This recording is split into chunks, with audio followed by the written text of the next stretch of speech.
Bom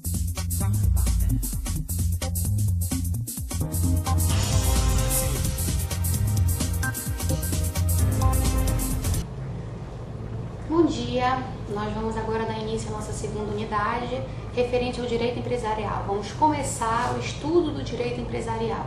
Na verdade, essa segunda unidade, ela introduz o estudo do direito empresarial. Os institutos próprios de direito empresarial, nós só vamos começar a ver a partir da unidade 3. Então, essa unidade é uma introdução ao estudo do direito empresarial. Então, vamos começar com o conceito de direito empresarial. O que vem a ser o direito empresarial? Eu já falei para vocês na aula passada que direito empresarial é ramo do direito privado. Mas ele é ramo do direito privado que se ocupa com o quê? Qual é o objeto do direito empresarial? O objeto do direito empresarial é a atividade econômica exercida de forma organizada. Essa atividade econômica exercida de forma organizada é o que a gente chama de empresa.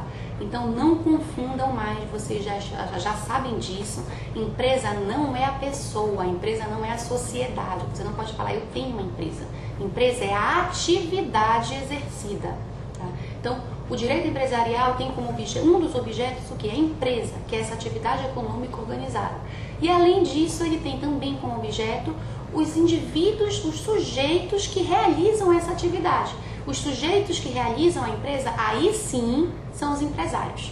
Então, empresa é a atividade, quem realiza a empresa é o empresário. O empresário pode ser empresário individual, pode ser uma sociedade empresária. Nós vamos nos ocupar disso nas próximas unidades, ainda não é o foco central da nossa unidade de hoje, discutir o que é empresa e o que é sociedade empresária. Nós vamos ver essas espécies de sociedade empresária, nós vamos fazer o estudo mais aprofundado da atividade empresa na próxima unidade.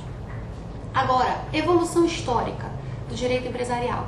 O direito empresarial ele passa basicamente por 3 períodos históricos.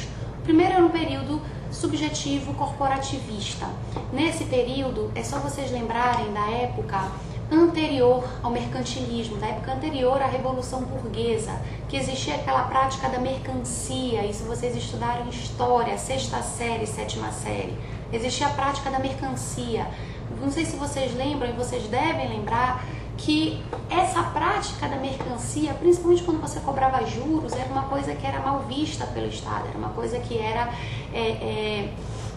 às vezes considerada até pecado. Por quê? Porque a nobreza via que uma classe abaixo, que era a classe que ficava ao redor dos burgos, daí a burguesia, estava enriquecendo e eles não. Eles continuavam estagnados na mesma riqueza que eles já tinham.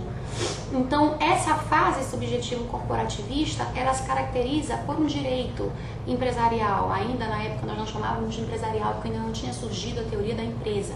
Direito comercial, direito mercantil, ele se caracterizava por um direito fechado, um direito classista. Classista, qual classe? A nobreza. Então, normalmente quem resolvia os conflitos de forma totalmente informal eram os cônsules da época.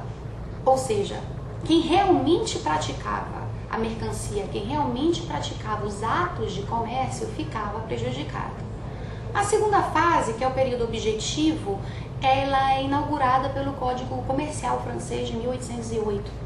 O Código Comercial francês foi um código que consagrou a teoria dos atos de comércio. É um código já inspirado pelo ideário burguês das revoluções burguesas. Lembrem, 1808 foi logo depois do quê? Revolução Francesa de 1789.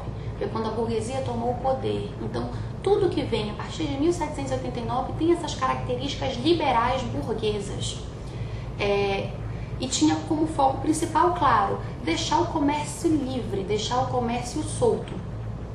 Posteriormente, a partir de 1942, com o Código Civil Italiano, a gente tem inaugurado um novo período, que é o período subjetivo moderno, que é o período da teoria da empresa, que veio substituir aos poucos a teoria dos atos de comércio. Lembrando, eu deixei também essa semana uma atividade para vocês, uma das atividades da semana, eu peço para que vocês façam uma pesquisa para diferenciar a teoria dos atos de comércio e a teoria da empresa e determinar qual é a teoria que hoje é adotada no Brasil. É a teoria dos atos de comércio ou é a teoria da empresa? Como aqui no Brasil o direito empresarial evoluiu? Aqui no Brasil o direito empresarial evoluiu de uma forma um pouco mais lenta, obviamente.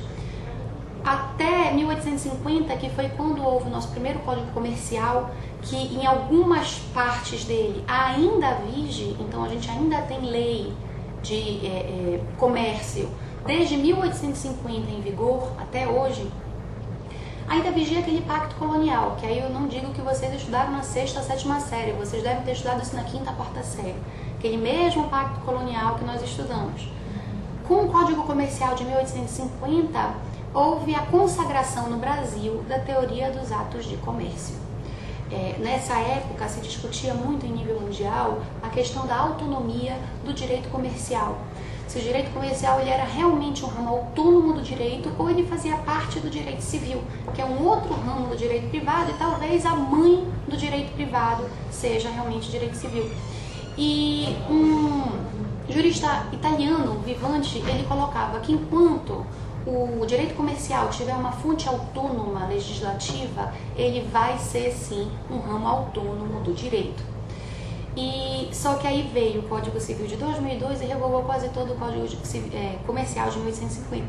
O Código Civil de 2002, que revogou o Código Civil de 1916, ele abriu um livro específico só para tratar do direito empresarial, que é o livro de empresa, e revogou quase todo o Código Comercial de 1850.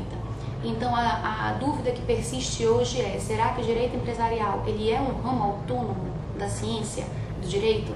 Será que não se pode mais falar em direito comercial, agora é só direito empresarial? Ou será que você ainda tem um resquício de direito comercial vivo, principalmente quando você fala da parte de títulos de crédito, que não foi revogada pelo Código Civil, não foi toda revogada, desculpa, pelo Código Civil. Quando você fala da parte de produção intelectual, propriedade intelectual, será que o Código Comercial, será que o direito comercial ele realmente foi substituído pelo direito empresarial? Passando isso, nós entramos no estudo dos sujeitos de direito, que são as pessoas. Pessoa para o direito, esse é um conceito que vocês têm que ter em mente. Pessoa para o direito é quem pode ser sujeito de relação jurídica. Tá? Quem é que pode ser sujeito de relação jurídica? Existem as pessoas naturais, que são todos os seres humanos, que desde o momento que eles nascem com vida, eles são pessoas, eles adquirem personalidade jurídica. E existem as pessoas jurídicas, que são entes coletivos, são entes morais, são entes criados pelo direito.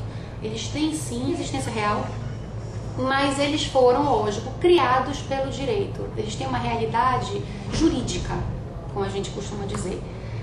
Esses entes coletivos, essas pessoas jurídicas, quais são as espécies de pessoas jurídicas que nós temos hoje? Aí existem as classificações das pessoas jurídicas. Existem as pessoas jurídicas de direito público e as pessoas jurídicas de direito privado. As pessoas jurídicas de direito público também existe uma bipartição. Pessoas jurídicas de direito público interno e pessoas jurídicas de direito público externo.